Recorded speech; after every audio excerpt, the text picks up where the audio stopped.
we're here with two of the brains behind the recent AISON ANDE and 1300 collab. We got Alex and Ada. Yay! What up? Yeah.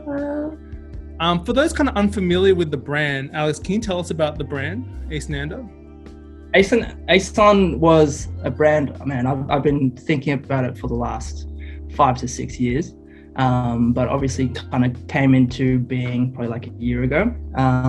And I guess the premise behind it was just around like exploring this intersection between West and East, and I guess like telling stories about the experiences of people not from here, or like people from Eastern cultures like Korea or China or, you know, Asian kind of cultures into Western civilization, and I guess some of the stories and some of the struggles and some of the nuances that come out of that. And yeah, that was kind of, I was hoping to explore that in a few different mediums. One obviously being just like fashion, and I think fashion has quite a good kind of influence on everyone, obviously. So fashion, and then more like film and design and whatever kind of different territories that I kind of want to explore. So yeah, it's kind of just like my project to kind of help express myself and at the same time understand my own identity and learn and educate myself, and also be a platform for others to have these conversations and become like a safe space for everyone. Yeah, if that explains it. Yeah, which is amazing. And like, since debuting just earlier this year, which is crazy to think, like the first half of this year feels like a different year to the last 14 weeks. Like it feels kind of what has kind of the reception been like, and how have you felt personally having it out now for the world to kind of get and consume?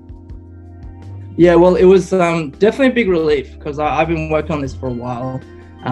Actually, as soon as it kind of launched, I just bawled my eyes out and cried, because it was just like a weight off my shoulders in many ways. But yeah, since then, the reception's been great. Like there's been a lot of support. People are really kind of liking, I guess, the territory that we're exploring. And yeah, especially with the recent kind of 1300 stuff as well, the brand has kind of gone up another level, which has been awesome to see as well. But yeah, in general, everyone's kind of given me some good feedback, which has been great. Perfect segue. Speaking of 1300, I love it when it comes together smoothly, like alley-oop, bro, alley-oop. Yeah, the lane is open, free for a layup. So how did the collaboration with the boys from 1300 kind of come about? Because Ada, I knew that you kind of knew a few of the boys beforehand. Yeah, so like T, also known as Goyo, he and I used to work together at a Korean restaurant like 7 years ago. We were the youngest and the only ones that were fluent in English. So he was kind of like my go-to to like translate a lot of things, because I really started working at that restaurant because I wanted to improve in my Korean.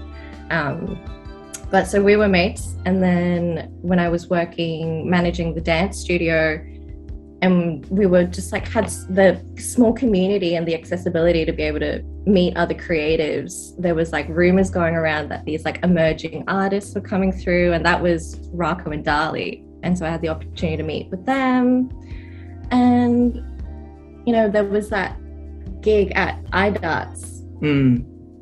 At iDarts?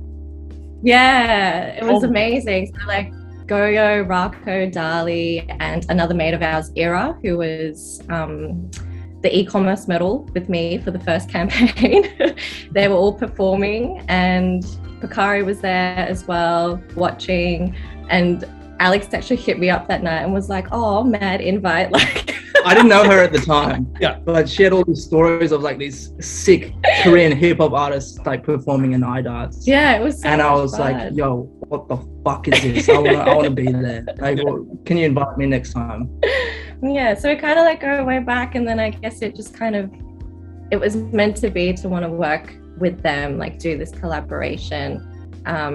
Alex got the opportunity to meet them at a shoot that I worked on last year. Yeah. And it was just love at first sight at that point. They were doing some like rap cypher kind of thing. And Rako had this backpack on and he was doing like whenever they forget the lyrics, they like squat down like as a punishment kind of thing, and he's just like got his backpack on and he's like squatting down. I was like, this guy is the love of my life. Sorry, second love of my life. And then ever since then, that was the first time we met them, and I was like, yo, these guys are epic. And that I think that was right before 1300 was kind of like a formalized thing. So that was the first time we met them, and then like a few months later, AISON kind of got released, and then we were figuring out like the seating list of who to give it to, and we put them on, and then they loved the product. There was like photos of them just wearing the product everywhere, and then since then we've kind of just been like in conversation, and then we went to like their first gig. Hold on. Before that, I messaged Rako because No Caller ID just got announced or got released. I messaged Rako and I was just like, yo, do you want to do a collab? And then Raka's just like, oh shit, let me just check with the boys. And then like 5 minutes later, like, yeah, we're keen. And then, after that, we went to T's garage, had a meeting with them, and Jono from Push Media came as well, just to kind of hang out. We got El Jano, it was kind of nice vibe. And then I showed them some of the initial designs, and they kind of told us what Smash Mouth was all about, the overall vibe. And then on the spot, I was like, yo, actually, I think what would be sick is if we get you all illustrated by Chris Yee, your bro. And then they were like, oh shit, Chris Yee. And then that's kind of how it happened. Yeah, well, that works out perfectly to the next segue. But before another one. But before we segue again, I just want to say controversially, El Jana, stop skipping on the bread. I want more bread. You know when they give you the bread? I want more. They give you one with This is why you should eat with us when you go to El Jana, because we're actually gluten-free, so we can't actually have the bread. Yeah. So we can donate all the bread to you. I will eat it, but I'll be conscious of other people looking at our table and being like, why is he eating all their bread? Like, how come he's not sharing? Just some sicko shit. But anyway, to go back to the segue, you got artist Chris Yee on board, and for all transparency, Chris is my brother, so it'd be rude to talk about him and not bring that up. It kind of immortalized the boys in kind of this old school cartoon style. I guess for both of you, what was it like first seeing that illustration, and kind of why was that an important component to involve in this kind of line or this collaboration? There's a few factors. I think definitely the first one is, as I was saying, when I kind of told the boys that Chris Yee is a good mate of mine, and then we could kind of work with him on that. They were so excited. They were all like, oh, I've always wanted an illustration with Chris Yee. Like, who doesn't? But like I've been working with Chris and been friends with Chris for a few years now. We've worked on a few projects for other brands, and I've always loved working with him, just from like obviously he's incredibly talented, but also his work ethic and just like the general vibe that we have is awesome. And him and yourself, Andy, are two guys that I've always kind of looked up to, especially when it comes to like seeing your artworks from the half sleeves days all the way up to now. I thought he was like the perfect person to work with, and it was all kind of like bringing together like incredibly talented Asian artists to collaborate together. His general style, I think, kind of worked with what the boys had in mind for Smash Mouth. Like, it was a bit more like fun, a bit more like caricature-ish, and obviously he's inspired by K-pop to manga and comic books and all that kind of stuff. So it all kind of, that aesthetic worked quite well, I think, with this collab, because I think AISON in itself can sometimes be quite simple and straight and I guess just kind of plain, but combining that with Chris's illustration, I think was a good happy medium between AISON and the boys as well. So, yeah.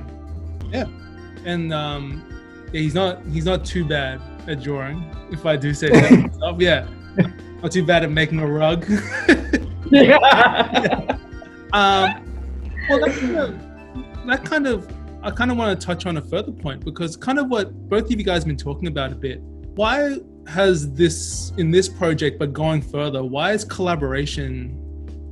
collaboration be something that'll be like kind of key going forward, I guess, if that question makes sense? Well, I think with this collaboration for us, it was really important in terms of just like for us as like supporting our friends. Like, you know, Alex was just saying how close he was with Christy and has always like admired his work ethic and his illustrations. And for me, I've always loved the boys and I've always supported them, gone to every single gig when I can make it. Like back in the days when like Go used to, when we were working at the restaurant or when he was working at the cafe, he'd be like, oh, I just made this track, you want to listen to it? Or it was just, I think this collaboration kind of encompassed like our friendship, which is kind of cute. And that collaboration is really important.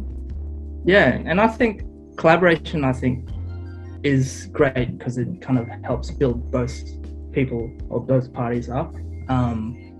So we, you know, provide a platform for each other to kind of grow and express ourselves and express, you know, our creativity and stuff like that. So yeah, I feel like that's something that will be at the core of what we do moving forward. And I think it's really important to kind of like tell all these different stories and collaborate with other people to kind of help share their stories and things like that. So yeah.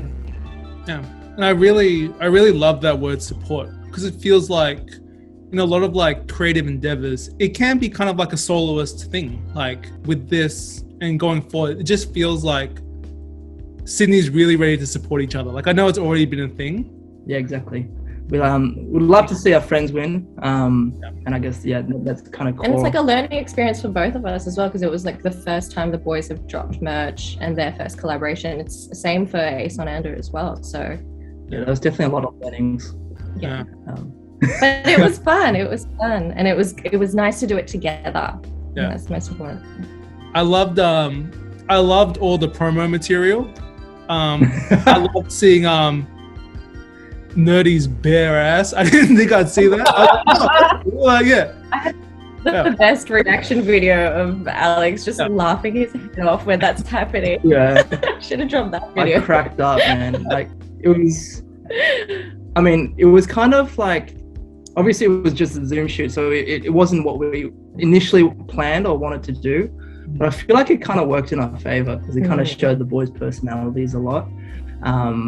And yeah, some of the content that came out of it was just fucking so hilarious. Yeah, I loved it. Have you had that? It's so natural. Yeah.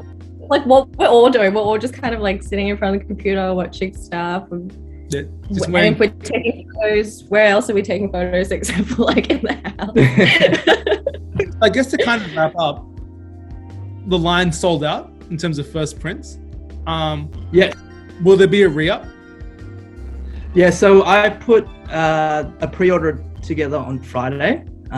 So there'll be obviously some of the people that pre-ordered in the first batch, they'll all be getting some product, but there's a few additional spares that we've ordered as well. So yeah, a re-up and maybe some different colors in the future, who knows? But yeah. Sick. Yeah, thank you guys for sharing, being so open and sharing. Thank you guys for your time this morning. Oh, dude, thanks for your time. Yeah. Check it out. Sick. These ones.